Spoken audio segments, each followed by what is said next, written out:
Yeah, it's dark. The moon landing happened, Jake. Real dad shit, dog. Don't fuck with me or I'ma fuck with you. For all the emo sad girls, I want to touch bellies with this man.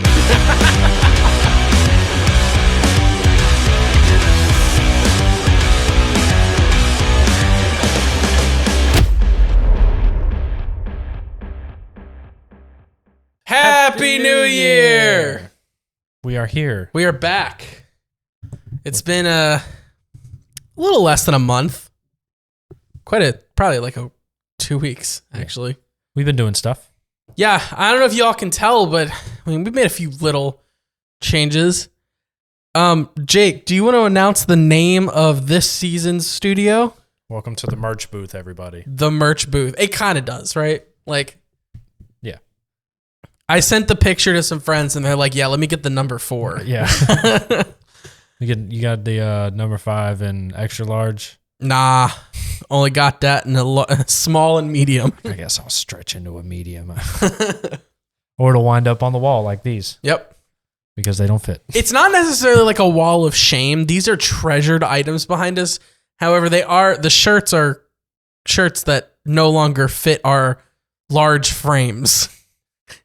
No, the truth of the matter is, and you know, I'm speaking to the bands. I'm speaking to the companies that make the shirts. Why your shirts shrink so goddamn bad. Yeah. These are like the only shirts that I buy that do that too. It's band shirts. Yeah, it's only band shirts. And like, I get that you have to use cheaper shirts and stuff, and I'm not talking to the bands. That's why. But like, you can use a cheap fabric that doesn't shrink. I get t-shirts from Walmart that I can run through the dryer 100 times and they don't shrink. They don't become crop tops. To be fair though, in my case, a normal size shirt is still a little too short for me. So I wear tall sizes normally. Yeah. So I really rely on that extra inch that a 3XL can give me. Well, some brands I can fit into a large, but even an extra large doesn't fit me in most band merch. But yeah. Unless it's Bill Murray merch. Do you want to like talk about anything specific on the wall? Like the census hat has a pretty interesting story. Yeah, so the census hat is from their GoFundMe when they were trying to raise money to buy a new van, which they did. And when Ben was in the car accident. That is what I got from donating and doing my part. They even gave you a little extra piece on it because your name was Jake. Yeah, you can see Jake the dog down there in the bottom corner. I think Ben said something. He remembered putting Jake the dog on one of them. Yeah, because I think he told me that over text message. The Day to Remember onesie is a pretty fun story. Yeah, that was my son's. That is a newborn size on our classic skeleton. Yeah, if you didn't know this, clothes for little infants don't last long. No. They don't fit for very long periods of time. And then you're left with a shirt that you don't really want to get rid of because it's cool. Don't ask us what happened to his legs. We're not answering any questions. Bunch of sign stuff. Yeah. I think the coolest one to me is the Trinity of Terror poster because it was one of the weird ones I got at a discount because it was only signed by Ice Nine Kills. So it was on Ice Nine Kills website. Home Team, yeah. No, we got some pretty cool ones up there. Bleed From Within. That's like one that not a whole lot of people listen to, but we have signed tour poster. Yeah. So when they blow up, Jake can sell something on eBay to make rent if it ever comes to that. And they also have some of the coolest like merch designs for shirts. Like this shirt is beautiful. Got the signed Dayseeker poster at the Sleep Talk tour at the Canal Club with Holding Absence. And then of course our drum head from our boys. So yeah, we got some pretty cool shit. And I imagine that like throughout the year, we'll probably rotate some things in and out. Like we have another stack of shirts that we can put up there just to change the look. But that's a good idea. Yeah. Under Oath flag is, that wasn't Jake's idea. No. Oh shit. So how's your time off been, Jake? I mean, I know you have been off from work, but like from the podcast, what you been up to? Well, I was sick for a while. Imagine that. SceneLabs is still Sick Labs. Yeah, still Sick Labs. It is wintertime when I get perpetually sick. And then had really bad vertigo, which I still kind of have, but it's not as bad as it was. I couldn't even walk. It was pretty bad. Yeah, you're underplaying this. People are going to be like, wait, what? Vertigo? Yeah, Jake literally couldn't go to work Yeah, I couldn't stand and walk. It was so bad. He would send me Snapchats of him upside down. Yeah, that was the only way that I could get any relief is hanging my head off the side of the bed upside down. I'd be like, Jake, why are you upside down? He's like, I'm dizzy. Yeah. I don't know why that helped, but it did. Yeah. Because usually hanging upside down can make you like kind of disoriented if you hang upside down long enough. Yeah, but I guess if you're already dizzy, maybe it cancels out. True. So you're mostly better. Yeah, I've been grinding. I am having a transition of jobs right now.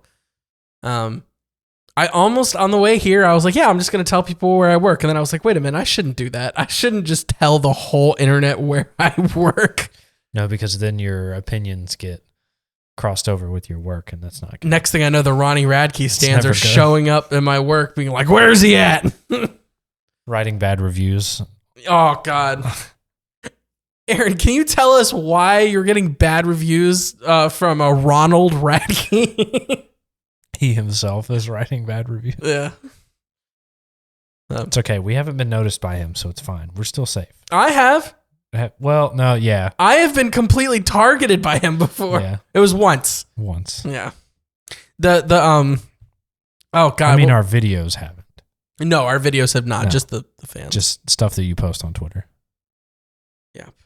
I've had other bands talk way worse shit to me than Ronnie Radke, believe it or not. So, we are returning to our duty as your scene reviewers. So, let's get into some singles. Jake, Architects have released their 4th single off their new album, single entitled Black Hole. This is via NME. The song is the 4th to be lifted from the Brighton, I'm guessing that's the name of the city in London, UK, metalcore outfit's forthcoming album, The Sky, the Earth, and All Between. Following their previous singles, Whiplash, Curse, and Seeing Red. Frontman Sam Carter had this to say. So excited to have Black Hole out. It's one of my favorite songs from the album. The video is equally as intense as the song. We filmed the video at such a wild location, and we really are at the top of those buildings that you see. This is Architects at our most ferocious. Well, Jake, what did you say to me as soon as we finished the song? Well, a lot of people talk shit about where Architects is right now musically. And just because Architects is hated by a large number of people. Yeah, and then it's people that I guess used to listen, that listen to the genre that they used to be tied into, and they've kind of broken out of that a little bit. But I said, I like the sellout version of Architects. Yeah, because so their first single off the album was Seeing Red, and that was basically like a fuck you to everyone that wants us to be heavy again. Fuck it, we'll do it live song. And then basically every single since then has been fucking gas. It's been really good. It's good for people like us who aren't heavy elitists. Yeah, exactly. In fact, for me, I was an Architects hater. I hated Architects because they'd be really, really good, and then they'd release something that was like the most fucking phoned in shit on the planet. This is fucking good. Also, it's not only Architects that we have to thanks for this. The Fishman himself is co-writing and producing this album. So the music video was expensive. Oh, yeah. Like, you gotta watch this video and you're like, is that a scene from what's the new Amazon series, Jack Reacher? Oh, yeah. It looks like some shit out of a show like that. Or like a Transformers movie. Yeah, they're just getting swept up into a tornado. Yeah.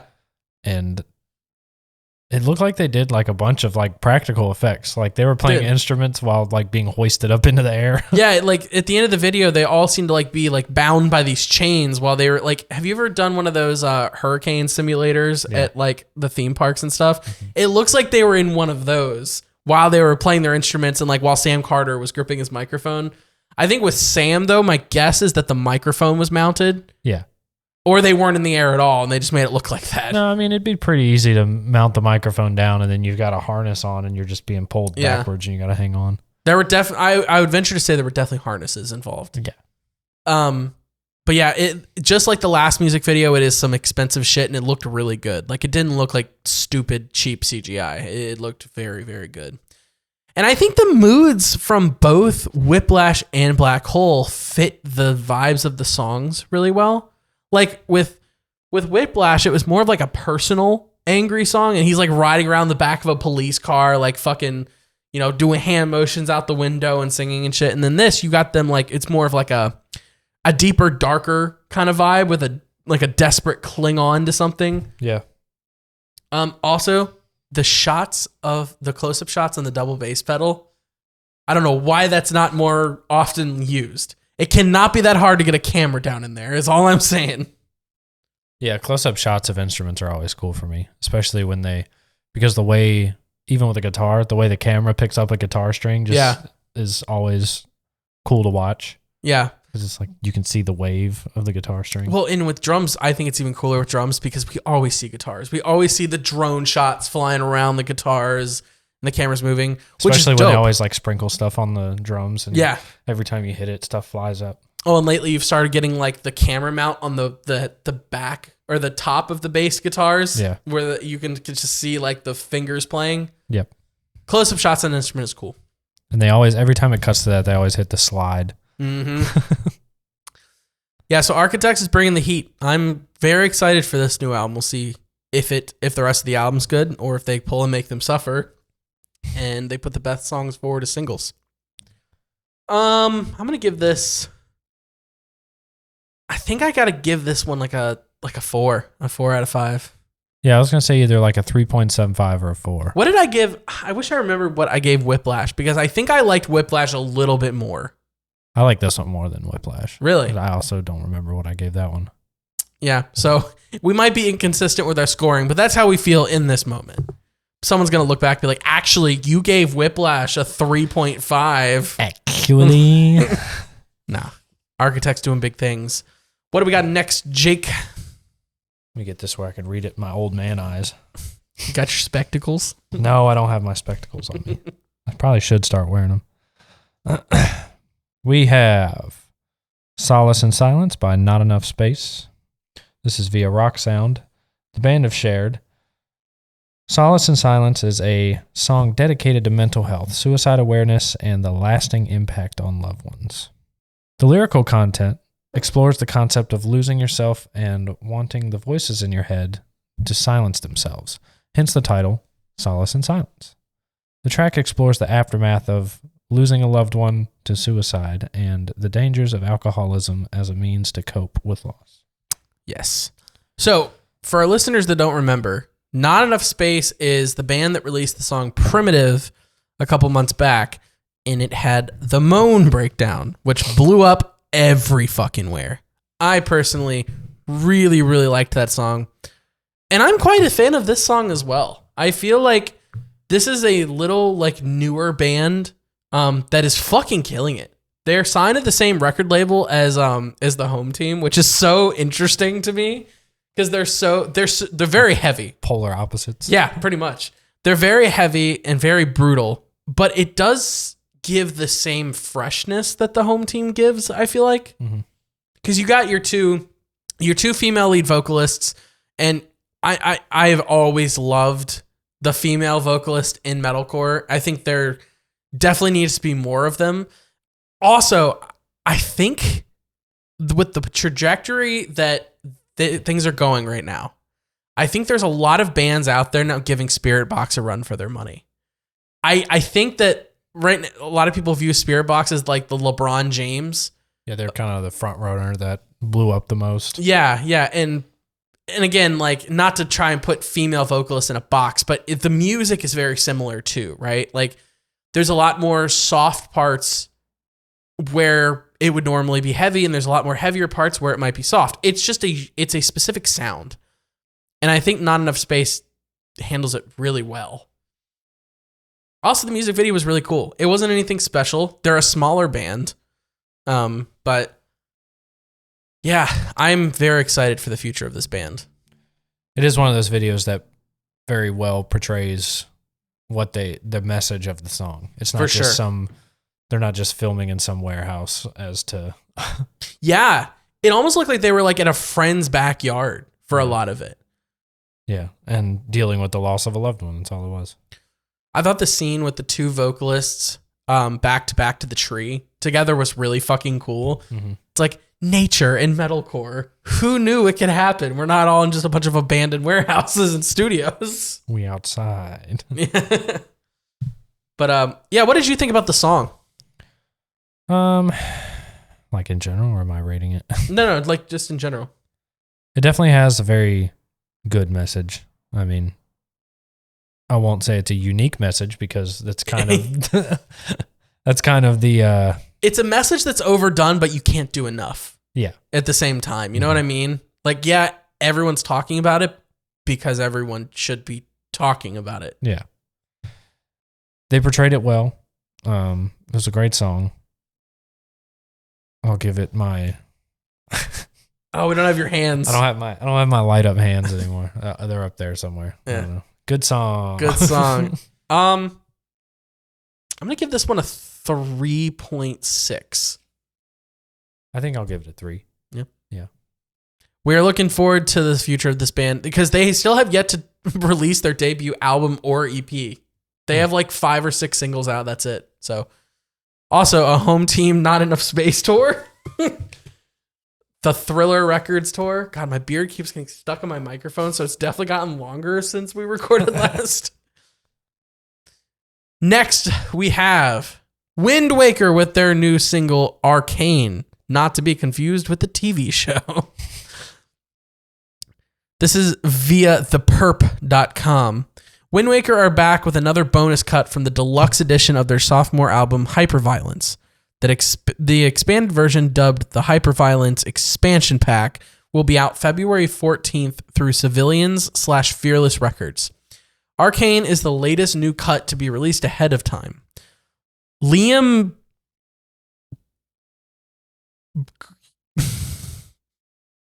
Help me pronounce this name.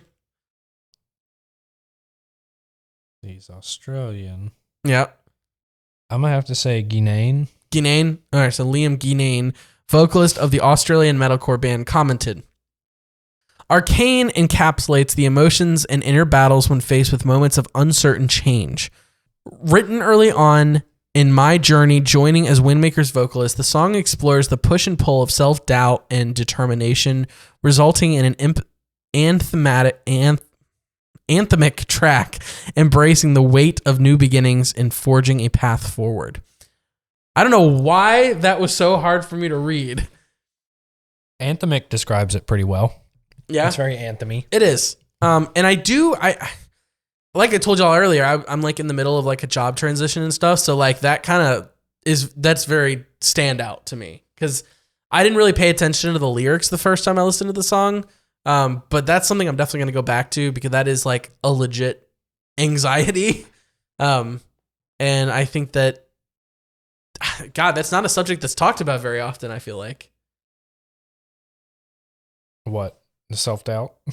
Well, no. Like the fear of change and like the... Starting something new. Yeah. Yeah.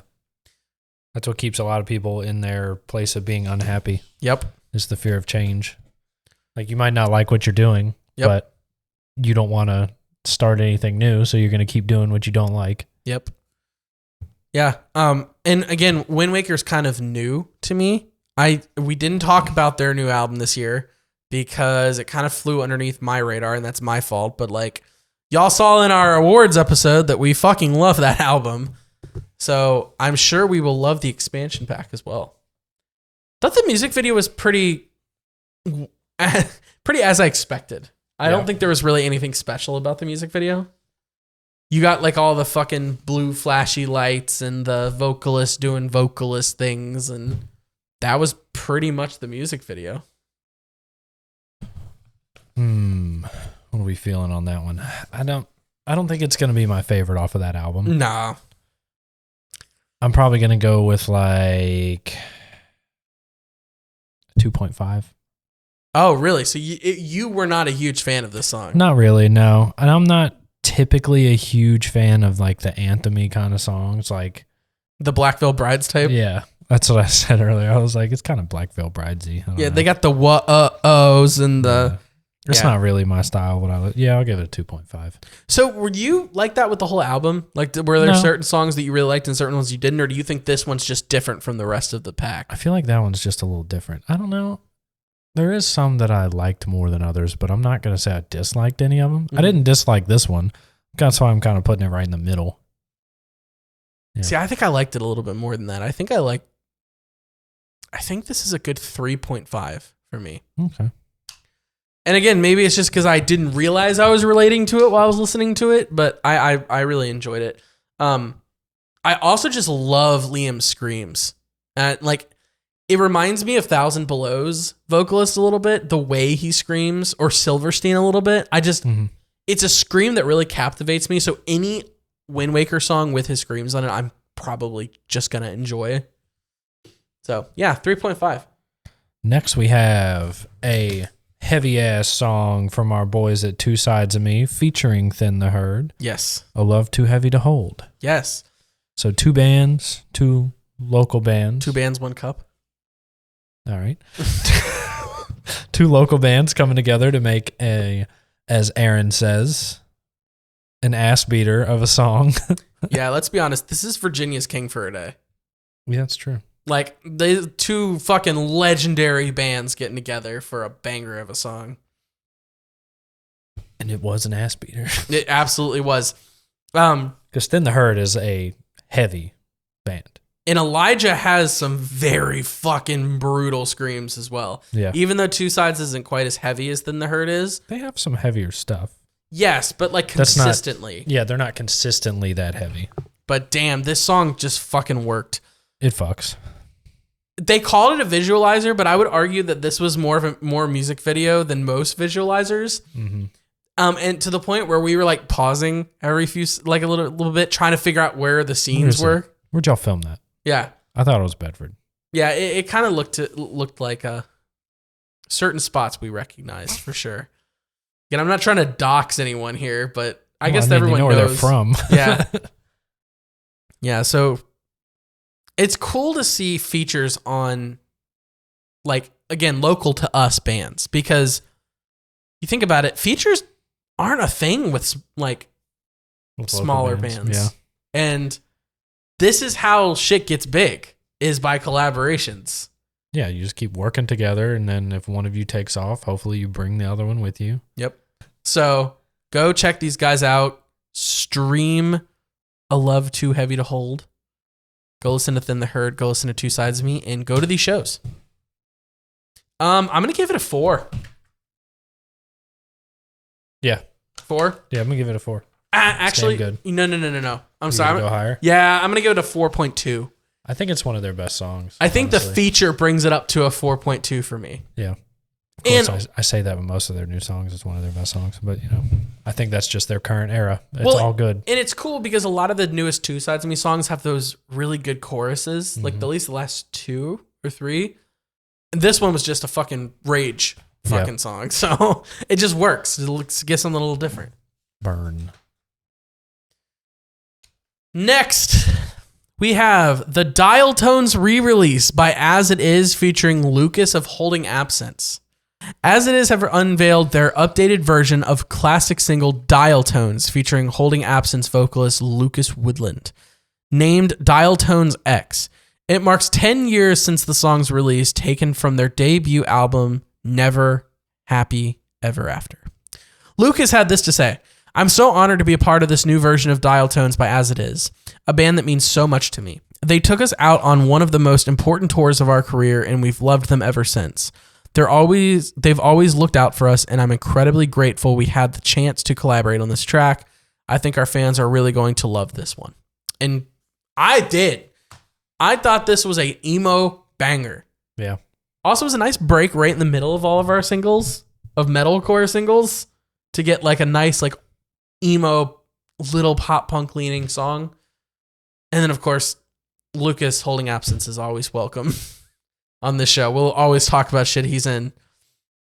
You guys may have noticed, I don't always talk about an artist when they're featured on a song, but Lucas has now been on here twice without Holding Absence. So we love it. So have you heard Dial Tone I don't think so. No, I don't think I listened to much As It Is back then. I don't think I've ever really listened to As It Is. They had one album that featured Aaron Gillespie from Under Oath on it, and I checked that out. Of course. But I really do like them. I just haven't, again, they haven't really been in a rotation for me. So I hadn't even heard the original version of the song. But low-key, I'm kind of glad that the first version I heard was with Lucas. Because I think having a feature like Lucas on a song can really bring a lot of new fans on when you haven't like I discovered Memphis May Fire through their song with Kellen Quinn. I was like, oh, Kellen Quinn did a song with them. This sounds pretty cool. Let me check out the other stuff. And I think that happens more than people realize. So, and I think in their current era, they're overtaking Wage War for me. We'll get there. Yeah. No music video for this song. So we're just, which makes sense. I mean, it's just a re-release song. Yeah. It's not a new song, no music video. So there's not really a whole lot to say about it, but it was a very cool thing to listen to this week. And by the way, I just want to remind you that Holding Absence is due for an album this year. So is Dayseeker. So we get a Holding Absence and a Dayseeker album this year. Just saying. It'd be pretty sick. It would be sick. What we got next? Rate it. Oh yeah. I'll give it a 3.5. Sorry. Were you going? No, we both did them at the same time. Oh, what'd you give it? 3. Oh, okay. So 3 and a 3.5. Mm-hmm. What's next? Next, we have Memphis May Fire featuring Blindside with their new song Overdose via Metal Sucks. The band's vocalist, Maddie Mullins, said this of the new track. Overdose is about the intoxicating nature of extremes, how easy it is to get addicted to the highs of life, no matter the consequences. It's a song for anyone who's ever pushed boundaries too far. It's a song for anybody who's ever pushed boundaries too far, chased the rush, and grappled with the fallout. Christian Lindskog has always been a bucket list vocalist for me, and it's an absolute honor to have his iconic style gracing this track. The band's new album, Shapeshifter, comes out on March 28th on Rise Records. Yes, it does. Tell you what, Vertigo makes it hard to read, too. Are you feeling it like right now? Yeah, it's been constant. It's not as bad, but yeah, it makes it so my eyes can't focus. Mm. You could have told me and I could have just read them all. But arguably, you did better on that one than I did. That's true. On mine, so... Yeah, Cody is back. Memphis May Fire is back with a new song. No, for real. I'm gonna give Memphis May Fire their credit where it's due. This song was good. I really did enjoy this. It's funny because I actually chose a different press release than the original one, but I'm gonna mention it anyway because it started off with like something poking fun at the how many singles they've released for the album. That being said, having a feature on a song is a really good way to change it up. I think, especially because I think this vocal feature actually added something to Memphis May Fire's song that isn't normally there. It was cool. It was definitely not the same music video, but filmed in the same location. It had the same vibe, though. Yep. It definitely... They were like inside of a warehouse, and then this time they were like outside of the warehouse. Yeah, they were like at the loading dock. Yeah. But yeah, I mean, surprise, surprise, Memphis May Fire releases another banger. I mean, what else is there to it, you know? Yeah, there's not a whole lot to... It's not really a surprise at this point, I guess. I will say, I followed a Twitter conversation between Kellen McGregor, who I've actually interviewed before, discussing the single rollout process with the fans. And, he kind of touched on the obvious parts about the strategy, talking about, it's a way to get a lot of eyes on multiple tracks and make it so there's less deep cuts on an album and so forth. And he wasn't like necessarily saying, y'all are wrong, this is the right way to do it. He just like, this is the way they're doing it. And basically hope the fans like the songs anyway, even if it's not the way they would have it. So I'm going to be nice from here on out and not complain too much about it. Especially, it's hard to complain about something when the songs are good. Yeah. I mean, I saw a tweet also, separate tweet that I saw that I'm bringing up just by a rando. And it was like, Cody really sold the Wage War secret formula to Memphis May Fire. Memphis May Fire is the new Wage War. And Wage War is something completely different. Yeah. It seems like it's going that way, doesn't it? Like, we all hope Wage War comes back, right? But, like, it is true that Memphis May Fire is a good... I would say they're a good replacement. They have the current Krabby Patty formula. Yeah. Like the episode where they're about to say what the formula is and it cuts the credits. Yeah. I still haven't forgiven them for that shit. So hype as a kid. But yeah, I mean, and I didn't look to see if there was more writers on this particular song than Cody, but Cody is definitely on the song. And the breakdown is very reminiscent of past Wage War, wouldn't you say? Mm-hmm. Much like moment of silence for Wage War. But yeah, so if Wage War never came back to form and this was the closest thing you got, would you be happy? Yeah, I'd still be disappointed that it's not Wage War, but because there is one thing that it's missing. It's missing Cody's vocals. Yeah, which is, I really think, the biggest part of past Wage War for me. But sometimes Cody is a fucking individual with a lot of fucking, he has a knowledge of this type of music that not a lot of people have. Yeah, a knowledge of the overview of all of it, kind of. What is it they say about LeBron James? It's like, even though his body's breaking down, that he still has the basketball IQ. Cody has metalcore IQ. Wonder if LeBron's going to wind up as a coach or something. I doubt it. Yeah, he's a fucking billionaire. That's true. Like, you'd have to love it a lot to be a coach. Yeah, I could see him after you're already a billionaire. I could see him doing a talk show. Yeah, because usually when the coaches, it's normally one of the lesser known players that become coaches, I think. Anyway, that's sports talk. Yeah. Well, Steve Nash was a coach. Do you know who that is? Yeah, I know the name. He was a coach for 3 years and got fired. But he was a coach. Okay, going back to music, let's say that a band is like a team, right? Cody could be a fucking coach. Yeah. He was a star player, now he's a coach. And if that's all he ever is, then I mean, still making good music. He's still even making if it's good not, music. I mean, his typical band. I think I'm going to give Overdose a 3.75. I really liked it. Not my favorite one, but up there for sure. It definitely gets stuck in my head a lot. Mm-hmm. So I think I'm going to give it a 3.5. Yep. Yeah.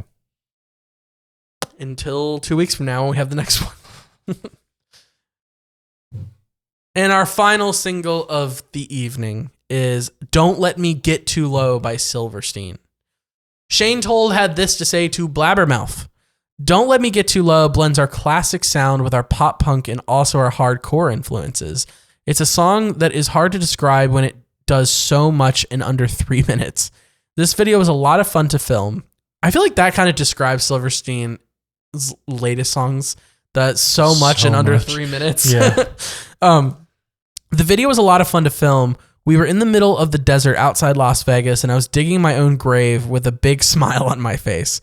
Luckily, no cop showed up to ask us what we were doing. That might have been hard to explain. Don't Let Me Get Too Low is taken from Silverstein's forthcoming album, Anti-Bloom,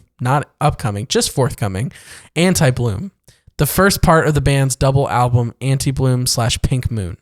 The records were written in the deserts of Joshua Tree and represent the band's most electric and prolific body of work to date. Anti-Bloom will see its release on February 21st via UNFD, with Pink Moon to follow later in the year. I gotta say, I think that both these albums are our most anticipated. Yeah. Because Silverstein has come from God knows where and just shown the fuck back up. Yeah. They came out the shadows to be like, hey, we're going to play these cards. Yeah. Silverstein released an album in 2022. I don't even remember it. I don't think I do either. And then the album before that I loved. Yeah. Then they disappeared. And now they're it brings me back to high school when I discovered Silverstein, right? Because his vocals don't change. They sound the same. And I love Shane's vocals. Yeah. Also, the music video was pretty good. Like, it was a very basic, no special effects, nothing like that. Just Shane Toll digging a grave for himself. Yes. And it was he's funny. Smiling while getting buried. Yep. It was good. Now, Silverstein, where does Silverstein like place for you right now? Like, don't think about it too hard, but like, would you say they're in your top 5 most anticipated for the year? Oh yeah. Yeah, especially with the singles they've been releasing. They've all been good. Yeah. And I'm ready for the full album of that. And the double album. Yeah. How often did we get year. that in 1 year? They must have been writing this entire time. Well, yeah, and I think that it says that they were writing both albums in Joshua Tree. Which, funny enough, a lot of bands go to Joshua Tree to write albums. Pierce the Veil's done it multiple times. Sleeping with Sirens has done it. Under Earth has done it. Prada's done it. Like, it happens a lot. I don't know. It seems like that's just a place where you can go and escape from everything. Sacrifice an animal just to make a hit album. Wait, sacrifice an animal? Yeah, you gotta. Oh, no. Okay. I don't think that was in the press release. You gotta make deals, Aaron. Deals with who? The desert? Probably. I'm not knowing where this is coming from. Jake apparently knows something I don't. They all go to the same place to write music that becomes hits, Aaron. Jake is a whistleblower, officially. They pledge their allegiance to some kind of entity. Oh, God. Mr. Joshua Tree, here is, I present you, a squirrel. Yeah, we go to sacrifice this cat to make this hit album. That's where the guy that wrote Stephen King wrote Pet Sematary was in Joshua Tree. Yeah, that's funny.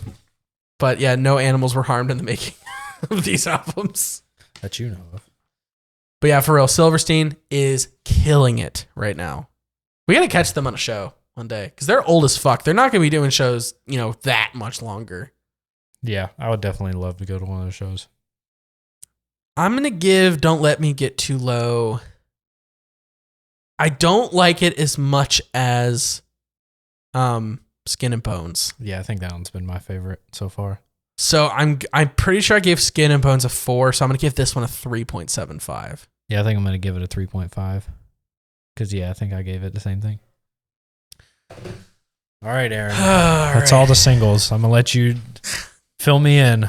So Jake actually doesn't know anything about this. No, I'm not big on the scene drama, so. We're going to talk about drama. And I just realized, because I had to print this in blue. It's real hard to read. Look at his profile picture. Don't say who it is, but just. It looks like he's wearing like a bow on the front of his face. That's what it looks like. Okay. So, the drama starts with Dance Gavin. I'm just going to give you the rundown. I don't have like a bunch of shit in front of me, really. I just have tweets. So, Dance Gavin Dance, kind of problematic band. Tillian Pearson was their singer. He was in the band, after all, Dance Gavin Dance, other problems with Johnny Craig. Tillian had some accusations. He ended up being kicked out / left on his own accord, unclear, the band after that happened. Then rejoined the band. So Dance Gavin Dance allowed him to come back after these allegations surfaced, and there were like text messages and stuff. So it was a pretty good case. And I say case, a Twitter case. This was not like an official. Okay. So they brought him back. Then he left again because no one was letting Dance Gavin Dance get away with it. They're like, nah. So everyone kind of thought that it was all well and good now. They finally did kick out their singer. But here's the problem. People don't let shit go. And I'm not saying that they should or shouldn't. I'm just saying they don't. People don't naturally let shit go. There is still a fact that Dance Gavin Dance allowed a possible sexual abuser to come back in their band. Okay, so fast forward to last week. Dance Gavin Dance announced a tour with support from a band called Dwellings, a band called See You Space Cowboy, in a band called The Home Team. The Home Team and CU Space Cowboys fans were very quick to just absolutely, blow their shit up on Twitter. Like, how can you do this? Funny enough, I could be wrong to this day because it might have changed, but hands like houses. The Home Team have still not even acknowledged the tour on Twitter. Their record label has tweeted about it, but the Home Team have not engaged with it at all. Now, the drama is with CU Space Cowboy. They got a lot of shit. Their vocalist, Connie, tweeted, "Believe me, there is no part of me as an individual that backs this either." Now, right away, that is not common. It is not common for a band to get on a bill, get shit, and then be like, "Oh no, I don't want to do this tour either. I never did," right? But it does kind of add up with Connie, the vocalist of CU Space Cowboy. She's usually very vocal about these kind of things and is openly trans herself. So you can see where this is going. People were confused because why is the lead singer on this tour if she clearly doesn't want to be? Well, then she tweeted another tweet basically saying that, I don't know if I can continue on with CU Space Cowboy. There are a lot of issues that I have tried to address that are, not going in the direction that I need them to. I'm paraphrasing because I don't have the tweet actually on here.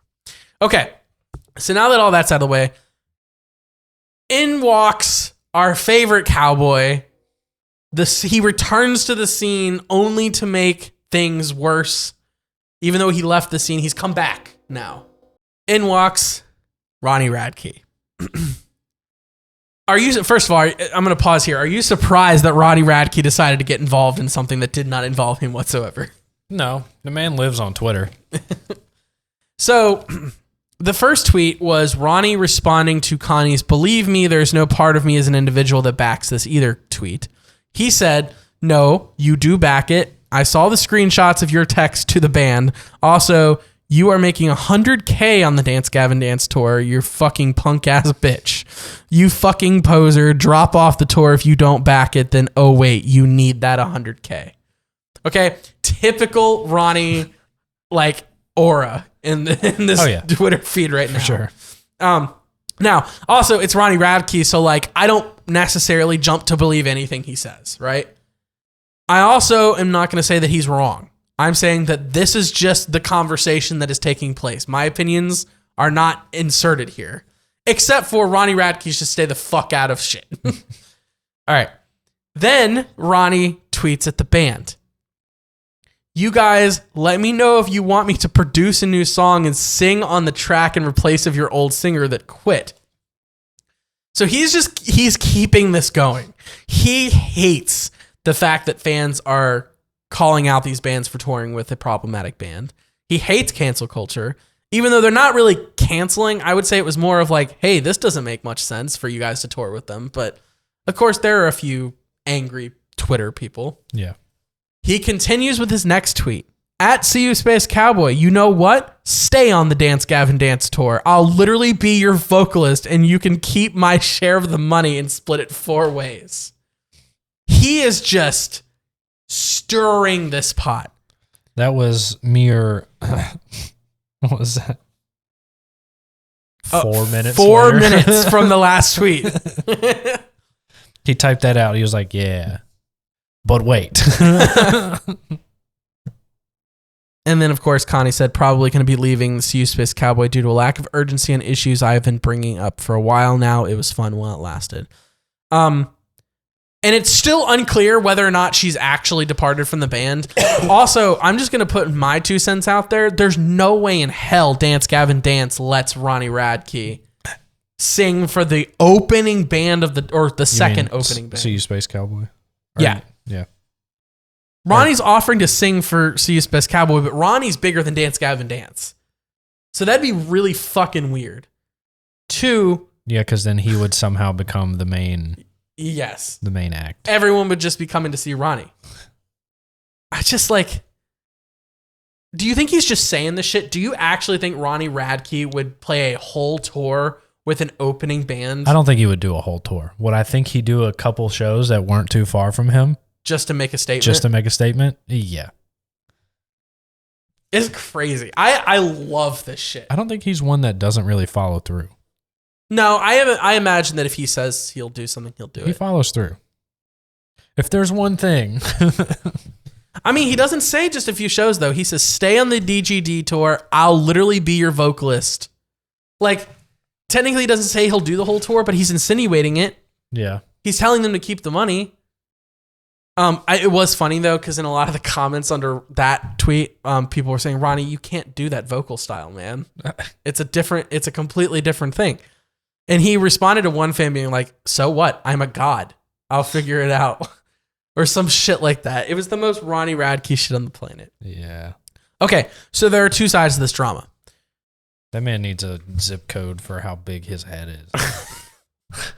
Man needs a fucking street address just for his head. Okay, I'm going to give some of my opinions now. And just keep in mind, these are my opinions. I hate Dance Gavin Dance.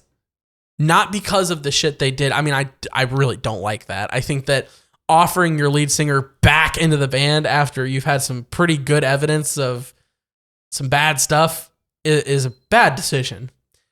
And I just don't like their music. I don't like Swancore. So I think my problem with them was just Tillian. Yeah. I just didn't like his vocals. I just don't like Swancore. I can like Swancore every now and then. Yeah. What was that song called that we saw the cover of at the Canal Club? What was it? I don't remember. Anyway, it doesn't matter. So there's that. And my opinion of that is every time a small band or bands get on a massive tour with a problematic artist, I don't think you can fault them too hard. Because a band like Steve Space Cowboy, a band like the Home Team, they are still on their come up. And it's very important that bands don't stir shit up when they're at this point in their careers. Like if the Home Team was to go, no, I'm not touring with Dance Gavin Dance, those assholes, it would be very bad for their career. Also, it'd be stupid to say that their record label is not pushing them to do a tour like this. Because you got to remember, their record label invests money into the band hoping that it pays back. Yeah. And if the Home Team specifically was to go, we're not doing this tour, but it's $100,000 just for the band. Imagine what the fucking record label's making. That's true. Like, I don't think you can turn that down. And I think it puts bands in a really rough position when you're like, those guys are abusers, those guys are this. Yeah, that's fine. You can believe that. But you also need to accept that smaller bands are going to tour with bigger bands. So personally, I'm not bothered by that part. I'm also not bothered that the singer of Steve Space Cowboy can't go through with it. If it bothers her that much, and it seems like there's a deeper issue here with them than just this tour, there's got to be. This might have just been like the last straw. Yeah. We don't know all the inner workings of what's been transpiring with them. There might be a lot more to it. But yeah, I thought this was pretty fucking crazy. Anything that involves Ronnie is crazy. That's the thing. It didn't need to involve Ronnie. That's why it got that much crazier. It's like, where he just they're like having a conversation about it, and he just walks in. Fuck you guys. I'll sing. Sing? I can sing. I can do that. I can sing. I'm a god. I can sing anything. I'll sing. Motherfucker said, I'll lay vocals to Bach. This my band now. Now, let me ask you this. I don't necessarily want to give my money to Dance Gavin Dance, but at the same time, if Ronnie does end up doing vocals for this entire tour, wouldn't you just be a little curious to see that all go down? I'll see it on YouTube. It's fine. I don't need to pay. Ronnie Radke trying to sing. We'll keep you updated. If Ronnie actually sings for this band, that'd be crazy. Or maybe they make things right with their singer and they all collectively go tell Ronnie to fuck himself, which would be the ideal outcome here. Yeah, I don't see. Did anybody tell him, like, no one responded to him? Like, why are you here?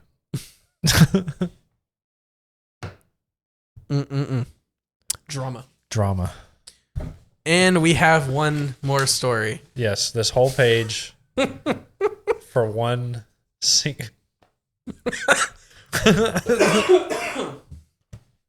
Yes, because there's not much to this story. Because Tim Lambesis is a huge piece of shit who also hurts dogs now, along with women. Yeah. Allegedly. No, there's video of that one. Well, technically, it's there's all video of all of them. It doesn't matter. It has to be alleged. Yeah. He can be like, I wasn't me when I did that. I wasn't me. I'm a different me when I mead. I'm a sovereign citizen. I'm a sovereign citizen. Nah, so some more shit's come out about the Tim Lambesis situation, and I just want to go over this kind of quickly. His wife, Danny, I'm assuming that's where the video came from, but correct me if or don't correct me, just shut the fuck up and admit that I made a mistake. A video leaked of him doing the ungodly. He done pissed John Wick off. Kicked in his dog. Like, and it was a repeated thing. I mean, honestly, I'm not surprised at all because he's definitely the kind of dude that kicks animals. You can just look at him and be like, yeah, he definitely has kicked a dog or two. Yep. I'm going to actually direct the majority of this to go watch the video that Nick Nocturnal did about Tim Lambesis because it's a really good watch and he got a lot of information together. And he did a lot of legwork that I'm not willing to do. Yeah, you did. You got a lot of information here, Aaron. Yeah, Tim Lambesis is a huge piece of shit still who hurts dogs now. Along with the whole dog video, he also it came out, his ex-wife, current wife, almost ex-wife, whatever. I'm pretty sure it's almost ex-wife. Yeah, almost ex-wife. Said that Tim came out and tried to make her sign NDAs about their relationship, and she said, "Oh hell nah," and started leaking text messages, emails, like every interaction she could leak with him, she put out there. Now she's finding out. Yeah. So, for anyone that had an excitement over the future of Azalea dying, I think you can let that die. I really think you just need to let it go. Just let it go. Because even if Tim finds a way to wiggle out of all this shit, do you really want to be like standing over someone like that? I wouldn't personally, but he'll probably get married again still. Also, bitches be crazy. Okay. I can change him. Role play that with me. I can change him. Role play this with me, okay? Uh-huh. I'm Tim Lambesis. You know who I am. We're both in a bar, and you're a pretty little princess, pretty little goth princess. Okay. Hey, what up? What's up? Trying to come back to my place? Yeah. You see my muscles, right? Uh-huh. You like my muscles? Yeah, they're pretty hot. Yeah. I also scream in a metal band. Uh-huh. Yeah. I like being choked. Boom, there it is. Married. She likes it, and then she doesn't like it. Then she realizes, oh, wait, it's all the time. Ronnie Radke and Tim Lambesis make us like a super group together. Welcome to the piece of shit tour. And throw in 5-Finger Death Punch while you're at it. That's been our episode, folks. This is a good premiere to season 2, I think. Season 2 of SceneLabs. Welcome to the merch booth. The merch booth. What can we get you? Yeah, what can we get you? You offer us enough money, we'll sell you something. Also, I wanted to say this. Jake has this new thing for season 3, where we want to put up as many band merch onesies as possible. So if you have any band merch onesies that your child has outgrown, send them to us. Yeah, we're going to keep switching the skeleton out for all of them we can find. Yes, tweet me on Twitter, comment, and I'll get in touch with you, and we'll give you a little special surprise if you send us your onesies. That sounds weird. Send us your onesies. Special surprise. But yeah, it has to be band merch. Anyway, until next time. Bye-bye. What the fuck? I don't know. We'll do that you were again. doing the turned. See how easily you can accidentally do that? It was the wrong hand. SceneLabs has officially parted ways with Jake. Bye-bye. Bye.